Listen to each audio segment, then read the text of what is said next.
Hey guys, on today's episode of Right About Now, talk to Brett Farmiloe. He is the CEO of Featured.com. We talked about everything earned media, PR, everything they're doing with HARO, help a reporter out. Brett is an incredible knowledge base for everything you need to know about getting the word out there in earned media. What does that mean? You're an expert. You've got all kinds of knowledge, but people don't want you selling to them. They want you informing them. Brett talks about how Featured and HARO allow you to do this in an organic, transparent way. Also, quickly, meeting the needs of the journalists so that you get featured like you want to. You can talk about your expertise. This is what PR looks like in 2025. All that and more today on Right About Now. Look, we get it.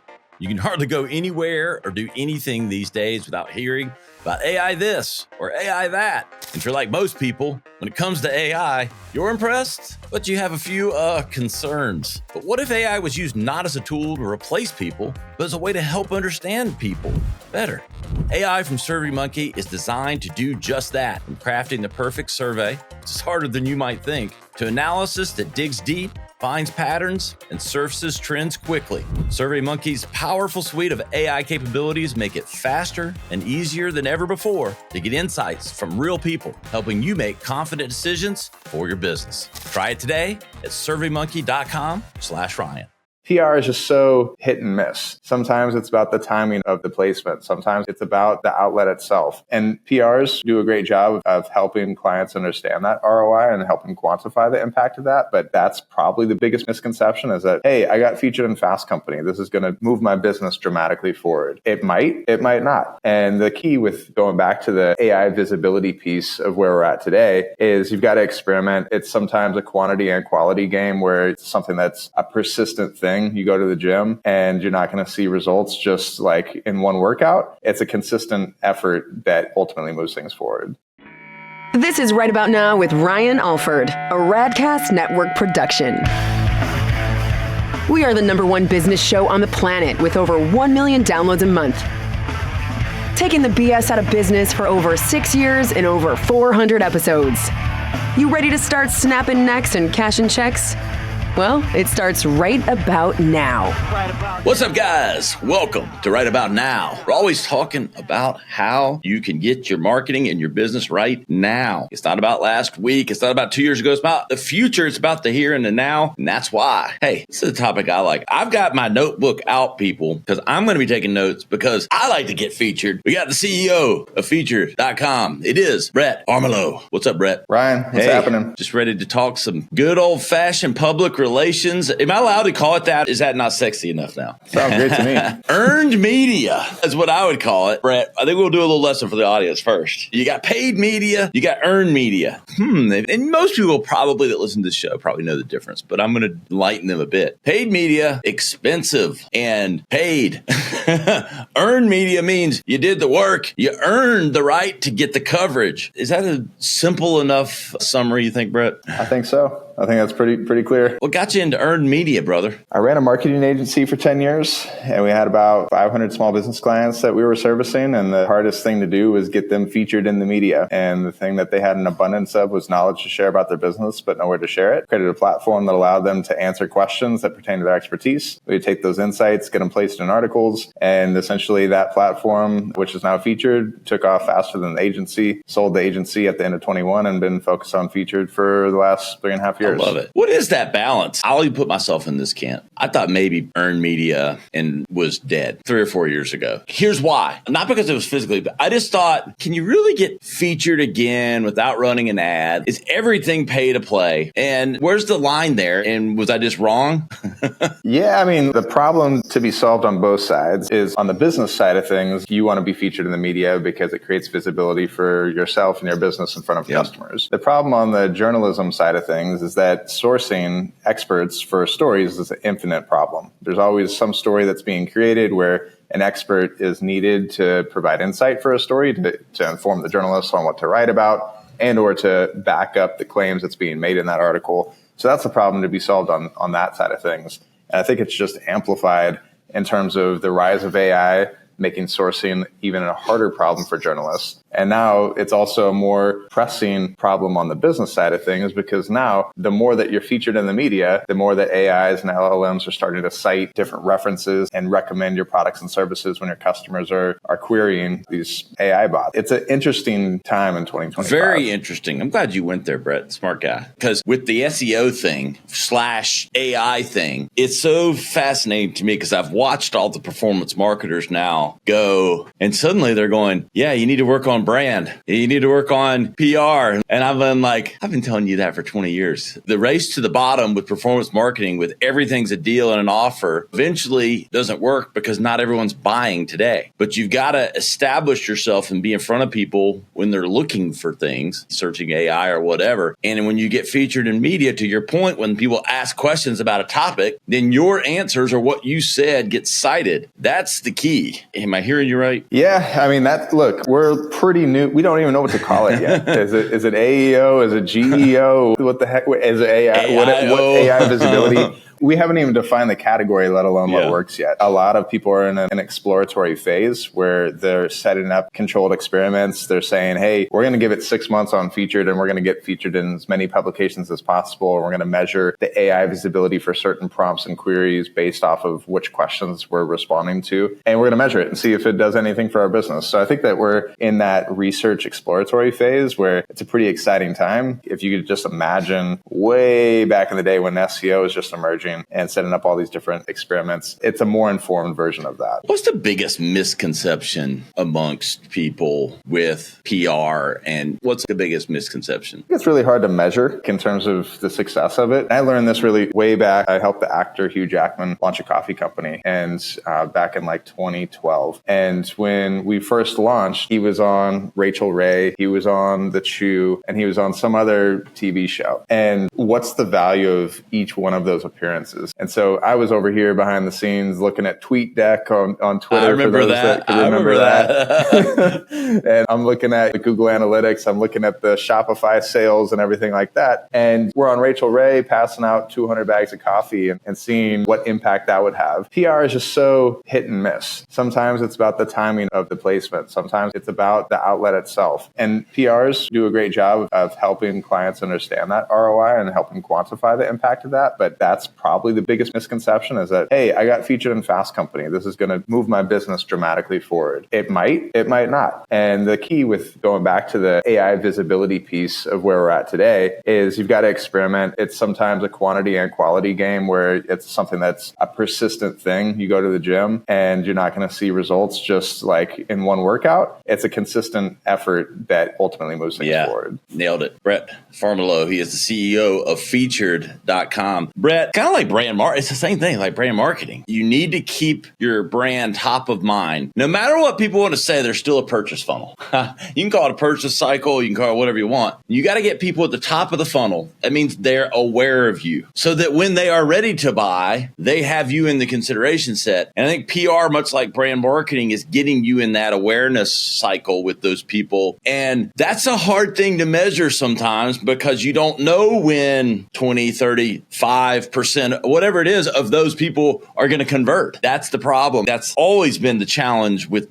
brand or PR, is because just because you go on Rachel Ray and 1 million people watch the show and you hand out 300 bags, it doesn't mean you're going to sell $3 million worth of coffee that day. Yeah. On the B2B side of things, it's always, you're looking at leads and you're asking them, how did you hear about us, and things of that nature. The unique aspect in terms of the funnel is that, yes, traditionally search was top of funnel, and then you had more competitive keywords for more middle, bottom of the funnel type of stuff. But what we're seeing today with LLMs, it's a dramatic transformation in terms of now people might start top of funnel in an LLM and gradually work themselves all the way to the bottom of the funnel and be ready to purchase when they convert from an LLM over to a website. That's a really interesting space because basically someone's saying, hey, give me the best PR platforms that are out there. And there might be 10 recommendations. Okay, these 3 sound interesting. What's the differences between these 3? Okay, here's my business and my problem, my challenge, my budget. which one would you recommend? And now I've gotten from top of funnel all the way to bottom of funnel without doing any external research. And that's the most interesting thing that's emerged from these LLMs is the trust factor, that people are willing and able to trust an AI recommendation and take action on it. An LLM, is it learned language or language learned model?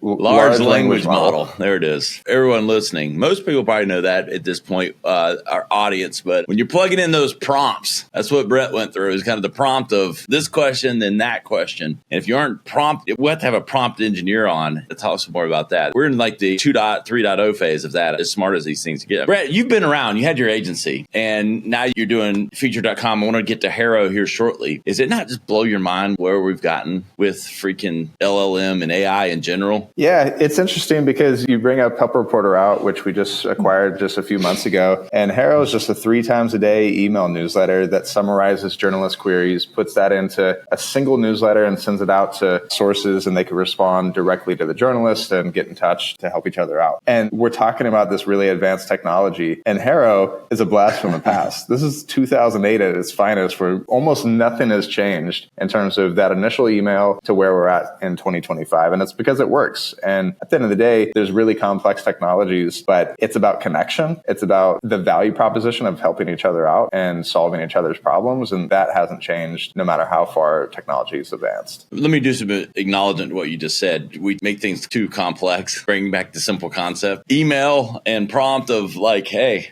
here's an expert in XYZ. And that was around 2008. I remember it. I literally remember being in the industry. I remember when I first got your team reach out, I remember that HARO name. And then I think I ran into it, I don't know, a few months ago. This was always a great concept. I don't know why it went away. Sometimes we bury things that are effective, or I don't know. Why did it go away? There's a variety of reasons. And what we've really been focused on since bringing it back is restoring quality and trust at the core of the platforms. One of the things that we've done is we run every single pitch through an AI detection and make that transparent for journalists to see if they care about whether or not something's 100% AI generated. They're able to one-click filter out those pitches so that their inbox is spared from just stuff. We've done profile verification and source verification so that people are who they say they are. A lot of different things that we've had to invest in over the last few months. Simplicity can sustain. That makes a lot of sense. Vetting out bad players, just people that aren't maybe being transparent about their credentials, things like that. Is that what I'm hearing? Yeah, the more simple a solution is, the more exposure it becomes as it becomes more popular. You've got to have some safeguards behind the technologies so that can continue, the value proposition and the mission can continue to be effective. That's what ultimately led to ended up in our hands, is that the simplicity just wasn't worth investing in. And for us, it's 100% worth investing in because we think that this is a space that's going to continue to grow. We have AI now. It's making things easier. It's simplifying certain things. It's allowing more tasks to get done faster, from research to other things. But there's this fine line with journalism and all these other things. If it's your ideas and you've distilled them through 10 prompts with AI, not just going, hey, AI, write an article for me about X. Okay, that's lazy. But if you've used it properly and you distilled it and it generates something because of your intellect and strategy of prompting or whatever, what that outputs versus all the AI content, where do we fall on this? Okay, I don't want any AI content. Okay, what's the point of these tools then? I don't know. We're going to hit this point. I know where people are like, oh, I don't want any AI content. But okay, where do you fall on this? The expert side of things, the biggest barrier to sharing knowledge is time. Yeah. And most of our knowledge is not on the internet because time has prevented us from sharing that knowledge. And yet people want an outlet to share knowledge in meaningful ways. AI represents this opportunity to help match and identify certain opportunities and get that initial draft out so that you're able to take it across the finish line. But the human in the loop is what's most important on that side. Publishers and journalists are still figuring it out. I've talked with hundreds of journalists, hundreds of publishers about their AI policies, what their approach to AI is, things of that nature. And there's two different camps. There's a camp that's like, I don't care. Look, I'm going to get an AI pitch. What matters most to me is that the credentials check out, that the source is verifiable, that it could support my story. And most journalists will take 100% AI generated response and they'll just get in touch with that person directly and get what they actually need to take it across the finish line. And then there's a camp that's like, look, no matter how much AI prompting that you've done, it's still AI generated. We think that our end product is going to get penalized for featuring AI generated content. We're cool. We don't want it. It's just the earliest stages stages of this where it reminds me of when social media just opened up for businesses in 2007, 2008. Twitter's just coming about. And I would travel around the country giving speeches about social media policies. And I remember how terrified people were about commenting as a brand. What if someone says something negative about me? How do we respond to that? Do we respond to that? And those are questions that just eventually will get sorted out as people become a little bit more comfortable with this new era that we're living in. But it definitely reminds me of when social media emerged, and there's different policies and different overreactions and underreactions to certain things, and it'll just figure itself out. Along those lines, I agree with you. And it is like the wild, wild west a little bit. Some people we've run into it, they won't even tell you the size of the companies like that are, oh, no AI. And give me a break. I get they don't want 100% fake. Doesn't sound right, bot writing. But when these things are getting smart and learning how to take your writing samples and do things back to time, that will figure itself out. We live in a world where if this does adapt, people get more comfortable and we figure out these norms, are we still going to need experts to comment on it? Or are the AIs just going to be so smart that we take it all for gospel? Yeah, there's always going to be a need for human feedback. Where